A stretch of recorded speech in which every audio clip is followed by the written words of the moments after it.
Good evening बच्चों। आज का जो हमारा टॉपिक रहेगा फलन और उसके प्रकार। फलन और उसके प्रकार के बारे में पढ़ेंगे, फंक्शंस एंड देयर टाइप्स। सबसे पहले हमें समझना है कि फलन क्या है। फलन क्या है? What is a function? What is a function? तो फलन एक प्रकार का, जैसे आपने इससे पहले संबंध पढ़े, ठीक है, ऐसा संबंध हम लिख सकते हैं इसको, एक प्रकार का संबंध ही है ऐसा संबंध जिसमें प्रांत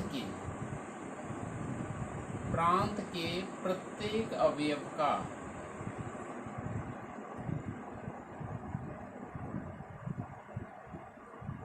सह प्रांत में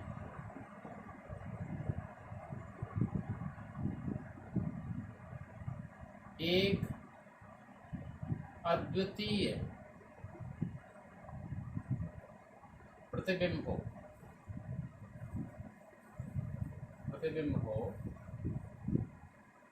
फलन कहलाता है। फलन कहलाता है।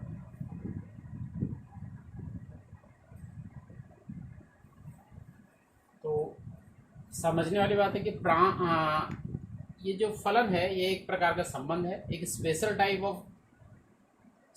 ऑफ रिलेशन है, जिसमें एक तो पहली चीज है प्रांत के प्रत्येक अवयव का प्रतिबिंब होना चाहिए सह प्रांत में, और वो अद्वितीय होना चाहिए, यूनिक होना चाहिए। ठीक है, तो ऐसे संबंध को हम फलन बोलते हैं। इसको हम दिखाने का तरीका, रिप्रेजेंट करने का तरीका यह है, ए से बी में एक प्रकार का, जैसे अगर हम इसको तीर आरेख से दिखाएं, इस प्रकार से दिखा सकते हैं ए और बी फलन। मान लो यहाँ पर x कोई अवयव है, इसका प्रतिबिंब y है, ठीक है। अभी y जो है इसका फलन है, इस x का फलन है, मान लो ये ऐसे इसका प्रतिबिंब है, तो y को हम बोलते हैं f of x। y x का प्रतिबिंब है, इस प्रकार से इसको पढ़ा जाता है, y x का प्रतिबिंब है। एक्सरसाइज 2.3 का क्वेश्चन नंबर 1 इसको आप देख सकते हैं। तो यहाँ पर आपको चेक करना है कि ये फलन है या नहीं है, रिलेशन जो है, गिवन रिलेशन एक फलन है या नहीं है। यदि यह फलन है तो इसका प्रांत और परिसर ज्ञात करो। तो देखना पड़ेगा, 2 का प्रतिबिंब है 1, 5 का भी 1, 8 का भी 1, 11 का भी 1, 14 का भी 1, 17 का भी 1। तो प्रांत के जो प्रत्येक अवयव हैं उनका एक यूनिक प्रतिबिंब है, ठीक है। तो यूनिक का मतलब, जैसे 2 का प्रतिबिंब 1 है, 2 का कोई और अवयव 2 का प्रतिबिंब नहीं है, 2 का केवल एक ही प्रतिबिंब है, 5 का भी केवल एक ही प्रतिबिंब है। ऐसी प्रत्येक अवयव जो प्रांत में है, 2, 5, 8, 11, 14 और 17, इनका केवल एक प्रतिबिंब है, तो यह एक फलन है। तो पहली चीज तो यह फलन है, आप लिखेंगे यह एक फलन। दूसरी चीज आपसे पूछा गया है, इसका प्रांत क्या है। प्रांत आप देख सकते हैं यहाँ पर, ये जो पहला वाला अवयव है ये प्रांत के अवयवों को दिखा रहा है, 2, 5, 8, 11, 14 एंड 17। 2, 5, 8, 11, 14 एंड 17। और परिसर होता है सहप्रांत के अवयव जो कि किसी के प्रतिबिंब है। तो यहाँ पर देखिए, प्रांत के जितने भी अवयव हैं उनका केवल एक प्रतिबिंब है, तो परिसर में केवल एक ही अवयव आएगा। तो इस ढंग से इस क्वेश्चन को देखेंगे। सेकंड पार्ट देख लेते हैं। सेकंड पार्ट में देखिए, 2 का 1, 4 का 2, 6 का 3, 8 का 4, 10 का 5, 12 का 6 और 14 का 7। तो प्रांत के जितने भी अवयव हैं, 2, 4, 6, 8, 10, 12 और 14, इनका प्रतिबिंब केवल एक है, केवल एक ही है। 2 का प्रतिबिंब केवल 1 है, 4 का 2 है। इस प्रकार से आप देख रहे हैं, तो यह भी एक फलन है। पहली चीज तो यह एक फलन है। फलन होने के बाद आपको लिखना प्रांत क्या है इसका। आप लिखेंगे प्रांत, ये प्रांत के अवयव 2, 4, 6, 8, 10, 12 एंड 14। 2, 4, 6, 8, 10, 12 and 14। और परिसर के अवयव अब यहाँ से लिखेंगे जो प्रतिबिंब है, जैसे 1 2 का प्रतिबिंब है, 2 भी प्रतिबिंब है 4 का, 3 जो है 6 का प्रतिबिंब है, 4 जो है 8 का प्रतिबिंब है, 5 जो है 10 का प्रतिबिंब है, 6 जो है वो 12 का प्रतिबिंब है और 7 14 का प्रतिबिंब है। तो ये जो प्रतिबिंब वाले अवयव है ये लिखने पर से। थर्ड जो क्वेश्चन है 1 3 1 5 2 5, देखिए 1 का प्रतिबिंब 3 भी है, 1 का प्रतिबिंब 5 भी है, तो 1 का एक अद्वितीय प्रतिबिंब नहीं है, तो यह फलन नहीं, फलन नहीं। सिंस प्रांत के अवयव 1 का के सह प्रांत में, देखिए 1 का प्रतिबिंब 3 भी है 5 भी है, दो प्रतिबिंब है। तो प्रांत के अवयव 1 जो अवयव है इसके सहप्रांत में दो प्रतिबिंब हैं, तो कहने का मतलब है यूनिक प्रतिबिंब नहीं है, अद्वितीय प्रतिबिंब नहीं है, तो यह एक फलन नहीं है। इस प्रकार से इसको समझना है। जब हमने इसकी डेफिनेशन पढ़ी थी तो मैंने आपको बताया था कि फलन कब होता है, कोई संबंध फलन तभी होता है जब प्रांत के प्रत्येक अवयव का सहप्रांत में अद्वितीय प्रतिबिंब। फलनों के प्रकार, ये टाइप्स ऑफ फलन फंक्शंस हम बताएंगे। इसमें जो पहला टाइप है ये आइडेंटिटी फंक्शन,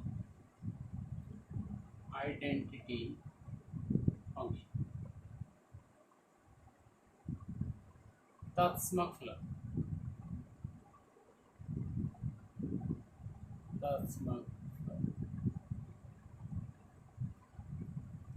ये किस ढंग से डिफाइन होता है मैं बता देता हूँ। एक रियल वैल्यूड फंक्शन अगर इस प्रकार का है, f(x) का मान x के इक्वल है for every x belongs to r, f(x) equal to x for every x belongs to r, ये रियल नंबर को बिलोंग करता है, मतलब प्रत्येक वास्तविक संख्या के लिए f(x) का मान x के इक्वल है। तो इस फलन को हम बोलते हैं आइडेंटिटी फंक्शन या तत्समक फलन। अगर इसका हम ग्राफ ड्रॉ करें तो यहाँ पर देखते हैं, अगर हम एक टेबल बना लें, पहले ग्राफ ड्रॉ करने से पहले आपको एक टेबल बनानी है। यहाँ पर आपको x की वैल्यू और यहाँ पर f(x) की वैल्यू, x की वैल्यू अगर 0 लेते हैं तो f(x) की वैल्यू भी 0, x की वैल्यू 1 लेते हैं तो f(x) की वैल्यू भी 1, 2 पर भी ये 2, 3 पर 3, -1 पे -1, क्योंकि f(x) x के इक्वल है, जो x की वैल्यू ले रहे हैं वही f(x) की वैल्यू हो रही है, -2 को -2। तो अगर इसको हम ड्रॉ करेंगे ग्राफ इसका, यहाँ पर आपको x लेना है और यहाँ पर आपको f(x) लेना है। तो अगर ड्रॉ होगा तो 0 पे 0, 1 पे 1, इस ढंग से 2 पे 2, ऐसे ही -1 पे -1, -2 पे -2, ऐसे करके एक लाइन आपकी बनेगी इस ढंग से। अभी एग्जैक्ट नहीं बन पा रही मेरे हाथ से, ये एक लाइन इस ढंग से लाइन बनेगी। ये जो लाइन है ये लाइन आपको दिखाएगा f(x) इक्वल टू x, ये मूल बिंदु से होकर जाने वाली लाइन होगी, ओरिजिन से जाएगी, क्योंकि 0 पे 0 है, 0 0 0 0 मूल बिंदु के निर्देशांक होते हैं, तो मूल बिंदु से होकर जाने वाली एक रेखा बनेगी और ठीक दोनों एक्सिस के x अक्ष और y अक्ष के बीच से निकलेगी। तो ये आइडेंटिटी फंक्शन तत्समक फलन f(x) इक्वल टू x और ये इसका ग्राफ है। दूसरा प्रकार का फलन, इसको पढ़ेंगे हम अचर फलन या constant function.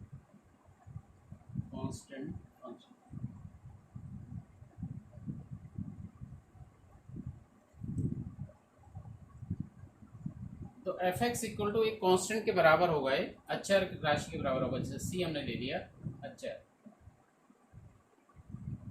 For every x belongs to r, प्रत्येक वास्तविक संख्या के लिए, प्रत्येक x एक वास्तविक संख्या है, f(x) का मान c है, ये अचर राशि के बराबर है। तो इसका अगर ग्राफ हम ड्रॉ करते हैं, तो यहाँ पर x हमें लेना है, यहाँ पर हमें f(x) लेना है।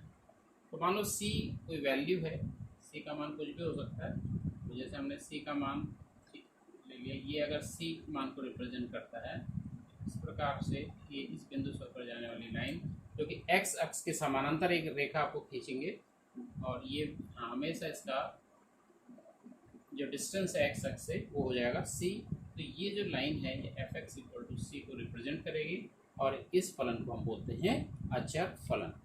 ठीक है, ये है अचर। तीसरा प्रकार का फलन, तीसरे प्रकार का फलन बहुपद फलन। बहुपद फलन,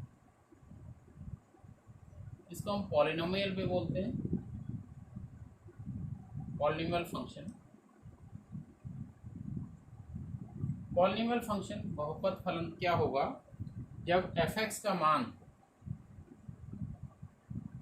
f(x) का जो मान है, आपने बहुपद पढ़ा होगा छोटी क्लासेस में भी, x के घातांकों के रूप में हो, कम से कम 2 घात जरूर है, जैसे हम x² धन 4 लेते हैं।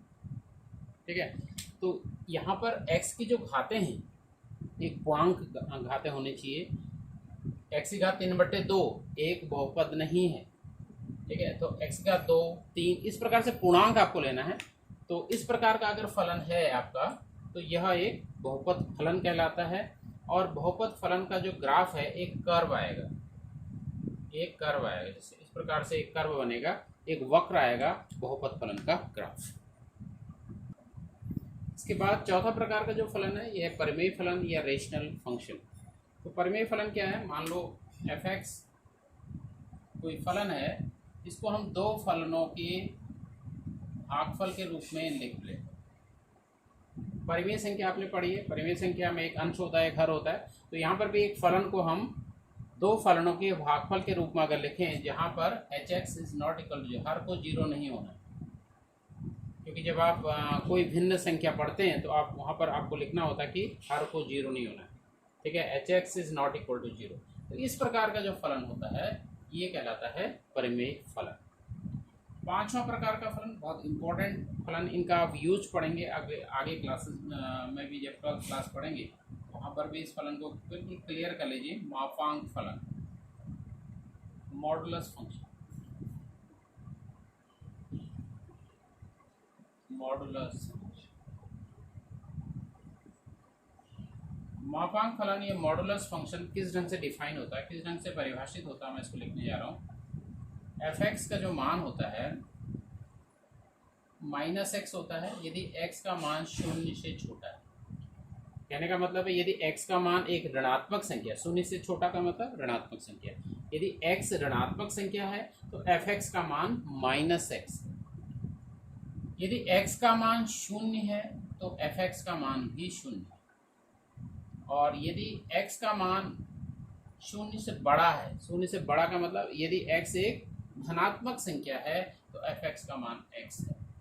तो इस ढंग का जो फॉर एवरी x, यहाँ पर ये भी लिख देते हैं for every x belongs to R। तो इस प्रकार का जो फलन है, इस फलन को मापांक फलन या मॉडुलस फंक्शन हम कहते हैं।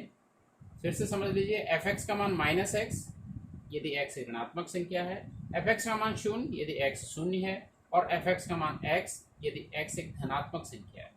तो इस प्रकार का फलन कहलाता है मापांक फलन। यदि हम इसका ग्राफ ड्रॉ करें, तो इसका ग्राफ ये x और f(x) है। f(x) इक्वल टू -x ऋणात्मक संख्याओं के लिए इसका ग्राफ ठीक इधर को बनेगा, 0 पर ये 0 हो जाएगा, और f(x) इक्वल टू x जो आपने पहला वाला फलन पढ़ा था उसका ग्राफ। तो ये मापांक फलन का ग्राफ इस ढंग से कुछ आता है। कहने का मतलब है, धनात्मक संख्याएं, मतलब आप इधर को जा रहे हैं x अक्ष, पॉजिटिव x अक्ष में, ये ठीक x और y अक्ष के ठीक बीच से निकलेगा, 0 पर 0 हो जाएगा। और ऋणात्मक के लिए इसका मान फिर से देखेंगे, ऋणात्मक जब x का मान ऋणात्मक है तो इसका मान इस ढंग से आगे बढ़ेगा। ठीक है, ये फिर से -x और y के x के ठीक बीच से निकलेगा। छठा प्रकार का फलन है चिन्ह फलन, सिग्नम फंक्शन। तो ये इस ढंग से डिफाइन होता है। f(x) का मान यहाँ पर ऋणेक होता है। f(x) का मान कितना होता है, ऋणेक होता है यदि x का मान एक ऋणात्मक संख्या है, x एक ऋणात्मक संख्या है, या x इज लेस देन 0। और इसका मान 0 हो जाता है यदि x का मान 0 है, और इसका मान 1 होता है यदि x इज ग्रेटर देन 0 है।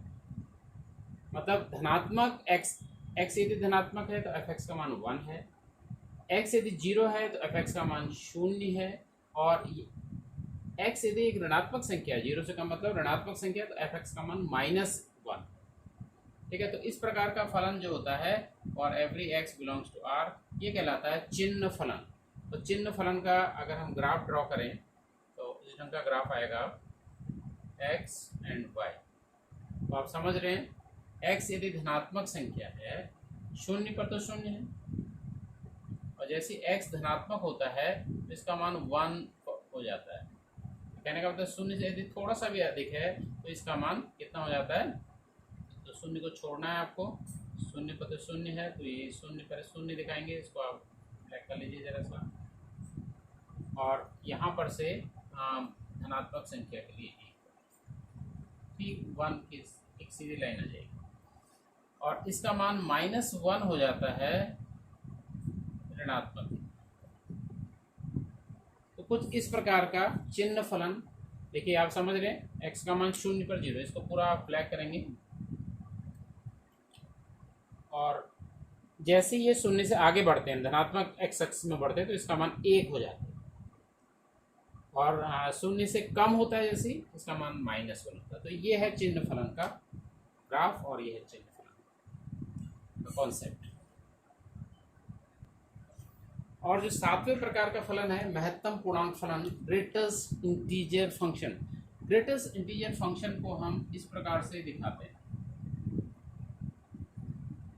और इसका मान जो डिपेंड करता है, इसका मान इस x के मान पर निर्भर करता है, और इस x का जो भी पूर्णांक होगा, क्योंकि जब हम कोई भी संख्या लिखते हैं, जैसे हमने संख्या लिखी है 1.31, तो 1.31 में ये जो दशमलव है या पॉइंट, इसकी इस साइड वाला डेसिमल पॉइंट है, इसके जो लेफ्ट साइड का पार्ट, ये जो है यहाँ पर जो भी है ये पूर्णांक कहलाता है,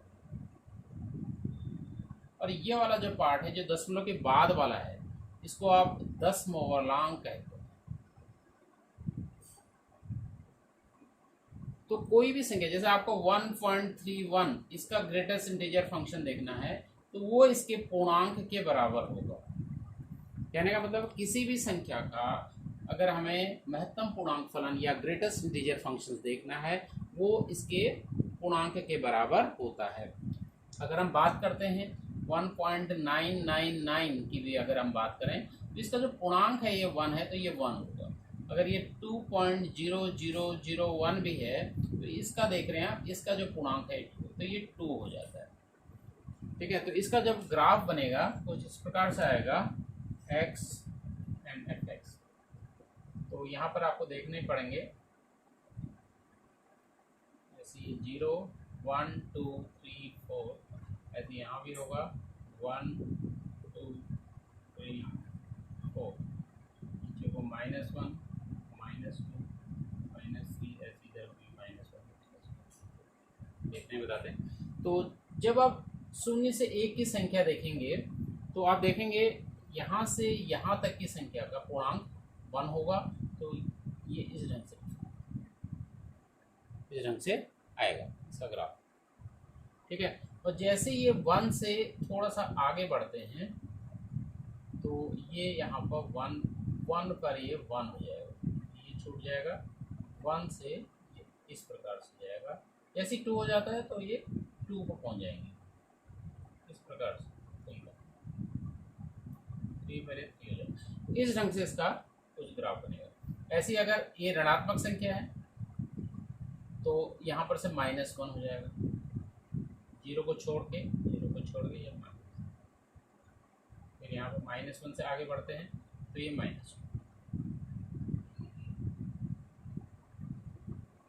इस ढंग से इसके ग्राफ कुछ। तो ये था फलनों के प्रकार और फलन क्या है, फलन को आपको समझना है कि फलन क्या है और फलनों का प्रकार क्या है। आज के लिए इतना ही, थैंक यू वेरी मच।